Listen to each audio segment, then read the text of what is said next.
This short tutorial is for endoscopists who are encountering Unisoft's GI reporting tool for the first time. It shows you how to compile and print reports using the software. Now, the most important concept with any Unisoft endoscopy product is this. Using the mouse, you mark sites or areas on diagrams of the anatomy where you have seen or done something. You attach to each of these sites or areas the pathology encountered, any therapies you carried out, the specimens taken and/or any photographs you took. Once this concept is understood, you will find the remainder of the software pretty intuitive. Here you can see there's a site in the cardia where there's a hiatus hernia. There's a site on the greater curve with an ulcer and which has photos attached. And then there is an area extending from the upper body to the prepyloric region that has some gastritis with a biopsy taken. So, to reiterate, all your findings are attached to sites or areas on the anatomy. We're going to show you how to prepare and print a report for a colonoscopy. Double-click on the GI reporting tool icon and log in. It is important that you use your own login, not anyone else's. This is because along the way the software will remember your preferred settings. We search for our patient and then double-click on their name to bring up the demographics. Then click the button at the bottom of the screen to take you forwards to the Diagnostic Procedures screen. You can see that this patient has had previous procedures and that the software is offering you a new procedure showing the current date. If necessary, you can change this date by editing it. On the right, you have the button for all the procedures enabled for your hospital, so now click on the colonoscopy button. The caption bar at the top of the screen is confirming the details of the patient. In this screen, you will enter everything to do with the procedure. At the top right, you identify the team members in the room and can save them for the remainder of the list. This is showing you the NED-compliant version of the software, but don't worry if you're using an earlier version, the instructions are still the same. You will mark the diagram of the anatomy showing sites or areas of interest. These will then enable these buttons. Along the bottom you have buttons for recording the indications and pre-med etc. all the way through to printing the report. The buttons with purple captions contain obligatory GRS and/or JAG data that must be recorded before the report can be printed. So let's begin. So, start by choosing the list type, staff members and whether the trainer observed or physically assisted in the procedure. You can click the Save as Defaults for this list to save having to select the same staff members again on subsequent procedures. And should the roles change subsequently, just click that button again. Now move to the left and enter the scope. Note that there's a button to the right saying Second, which you can use if the first instrument has to be replaced. Now move to the diagram. As mentioned in the introduction, this is the fundamental concept you need to understand. You need to add sites or mark areas on the diagram.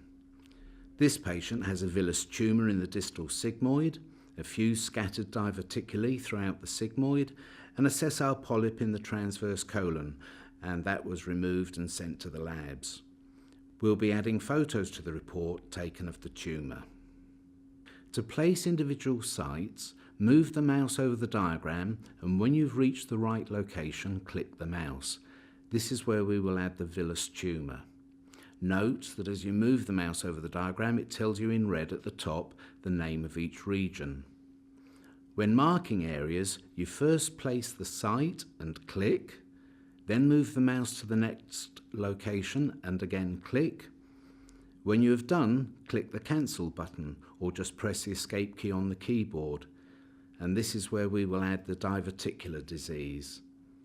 Finally, we'll add a site in the mid-transverse for the polyp. So let's give focus to the site in the distal sigmoid. This is where we saw a villous tumour. Click the Abnormalities button and choose Lesions. Click the villous tumour box and fill in the remainder of the attributes and then click Accept. The abnormalities screen shows the lesions recorded, and the caption on the lesions button is now blue to show that some data was entered. Clicking cancel returns you to the procedure screen with the focus still on the site in the distal sigmoid. Now we're going to attach the photo of the tumour. Click the photo button. This will bring up the thumbnail browser of the images taken during the procedure. The image to the right shows the whole image on the screen, whereas we don't really need the black surround. So crop the image by clicking the mouse at the top left and dragging down to the bottom right, and then release the mouse. Now, from here on in, all images taken by that particular scope will always be displayed cropped. You can then either click the Attach Image to Site, in which case the browser will be refreshed with the current image missing, so that you can choose another image to add to the current location. Or you can click the big button labelled Attach Image to Site and close the browser. The images are now displayed, and in this case along with any previous taken at earlier procedures. Now click Close. We are still pointing to the site in the distal sigmoid. So now click on the red circle in the proximal sigmoid and notice that the information about the previous site disappears. This is an area where we saw some scattered diverticulae, so click on the abnormalities and click Diverticulum. In this screen, switch on the other appropriate attributes, then click Accept. The abnormalities screen now shows the wording that will appear in the report, so click Close. Now, click on the site in the transverse colon where the sessile polyp was seen and click Abnormalities again. Click on Lesions and click on Sessile Polyp. Now, if you excise the polyp and send it to the labs, then click on the far right box and it will pre-populate the other boxes. In fact, if you excised 2 polyps but was unable to retrieve one of them, then spin that box up to 2 and it will automatically say there were 2 polyps seen at that site. Click the remaining attributes as appropriate. You can record the Paris classification and the PIP pattern.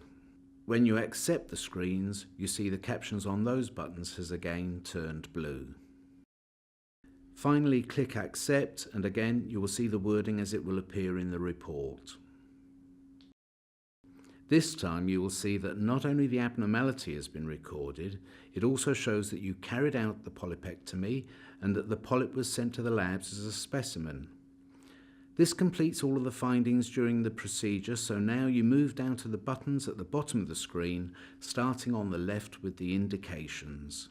In this example, the patient had a previous family history, so this information is automatically carried forward. Click OK. And the indication screen comes up with the Following Up tab already in blue. You can see that there are 4 tabs at the top of the screen, so click on those appropriate to the patient and record the relevant attributes. Click Accept to close the window. Note again how the buttons turn blue. Now click the Pre-Med button.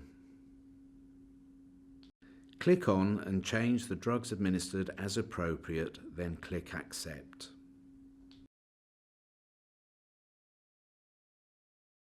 Now click the Extent and Limiting Factors screen.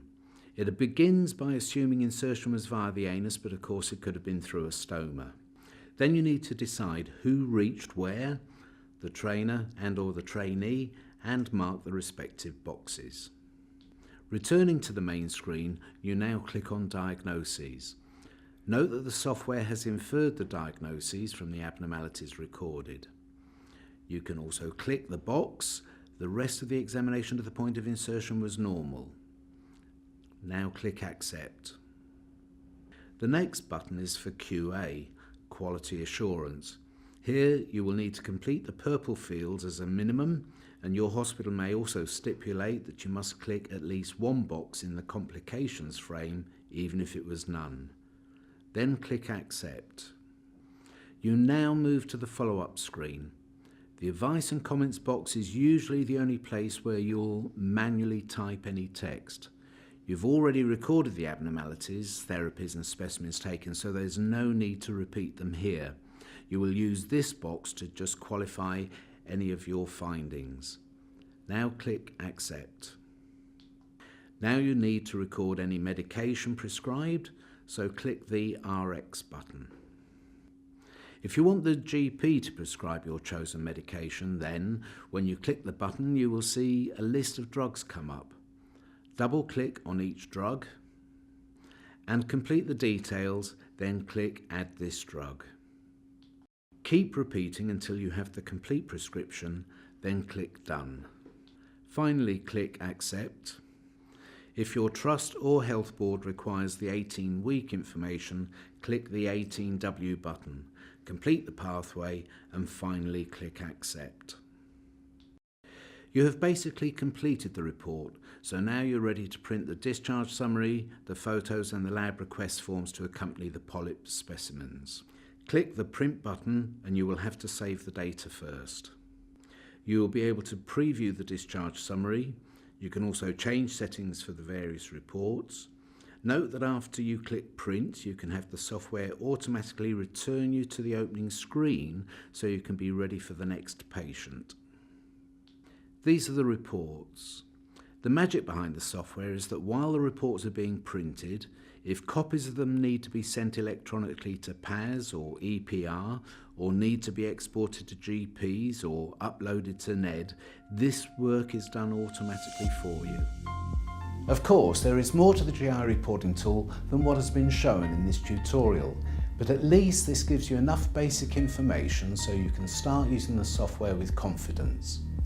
If you need more help with any of our products, then please contact Unisoft on the number shown or email support@unisoftmedical.co.uk.